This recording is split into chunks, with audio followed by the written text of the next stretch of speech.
Welcome to Rani Ramayya YouTube channel. Hi friends, నమస్తే. ఈరోజు మన కిచెన్లో చాలా టేస్టీగా ఉండే ఆలు కుర్మా ఎలా చేయాలో చూద్దాం. ముందుగా స్టవ్ ముట్టించుకొని ప్యాన్ అయితే పెట్టుకోవాలా. నేనైతే ప్యాన్ పెట్టట్లే ఫ్రెండ్స్, ఇక్కడ కుక్కర్ పెడుతున్నా. ఎందుకో తెలుసా, గ్యాస్ కష్టాలు. గ్యాస్ రావట్లేదు, బుక్ చేస్తే అయిపోతుందేమో భయంకి నేను కుక్కర్లో వండుతున్నా. ఏమనుకోవద్దు గైస్. మనకు గిన్నె వేడెక్కిన తర్వాత ఆయిల్ పోసుకోవాలా. ఆయిల్ కాగినాక సన్నగా కట్ చేసి పెట్టుకున్న 2 ఉల్లిపాయలు, 4 పచ్చిమిరపకాయలు, 1/2 టీ స్పూన్ పసుపు, 2 టీ స్పూన్ల ఉప్పు వేసి మంచిగా అయితే ఉల్లిగడ్డలని ఫ్రై చేసుకోవాలా. ఇట్లే ఫ్రై అయ్యే టైంలో నేనైతే కొత్తవి ఆలుగడ్డలు తీసుకున్నా ఫ్రెండ్స్. కొత్తవి ఆలుగడ్డలు, అవి పొట్టు తీయని అవసరం లేదు. మీకు అవసరం అనుకుంటే మీరు పొట్టు తీయొచ్చు. నేనైతే ముక్కలు కట్ చేసి 5 ఆలుగడ్డలు తీసుకొని ముక్కలు కట్ చేసి అయితే నేను కుక్కర్లో వేసేసిన. మంచిగా కలుపుకోవాలి. ఉప్పు, పసుపు, నూనె, ఉల్లిగడ్డలు అన్నీ ఒక దగ్గరికి కలిపేసుకోవాలి ఒకసారి. అట్లనే కొత్తిమీర, కట్ చేసి పెట్టుకున్న టమాటాలు వేసుకున్నాక అయితే మంచిగా 1/2 teaspoon garam masala, 1 teaspoon కారం పొడి వేసుకొని మంచిగా కలుపుకోవాలా.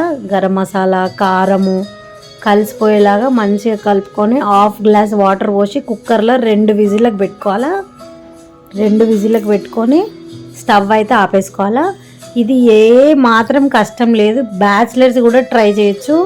నేనైతే ఫ్రిడ్జ్ కడిగిన ఫ్రెండ్స్. నాకు ఫ్రిడ్జ్లో టమాటాలు, పచ్చిమిర్చి, కొత్తిమీర, ఆలుగడ్డ ఇవే కనిపించినాయి.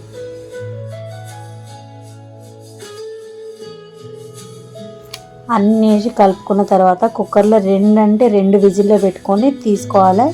కొత్త ఆలుగడ్డలు కాబట్టి తొందరగా ఉడికిపోతాయి. చూడండి, ఇక్కడ నాకైతే 2 విజిల్లు వచ్చేసినాయి. ఆవిరిపోయినాక అయితే కుక్కర్ మూత తీసుకొని తెరిచి చూసిన. చూడండి ఎంత మంచిగా సాఫ్ట్గా ఉడుకుతుందో. మస్తు టేస్ట్ ఉంది గాయస్. నిజంగా మీరు ట్రై చేయండి.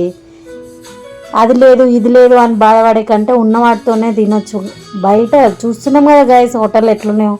రోజు ఒక న్యూస్ చూస్తున్నాం మనం. చూడండి మంచిగా ఉడికిపోయింది, దగ్గరగా థిక్ గ్రేవీ అయింది. నేను పరోటాలు అయితే పెంక మీద బటర్ వేసి మంచిగా పరోటాలు అయితే కాలుస్తున్నా. మంచి టేస్ట్ ఉందండి, మంచి టేస్ట్ ఉంది. కుర్మా పరోటా కాంబినేషన్ నేను ఏమో అనుకున్నా. సరే కానీ ఫ్రెండ్స్, చాలామంది సబ్స్క్రైబ్ చేసుకోకుండానే వీడియోస్ చూస్తున్నారు. Please guys, subscribe my YouTube channel.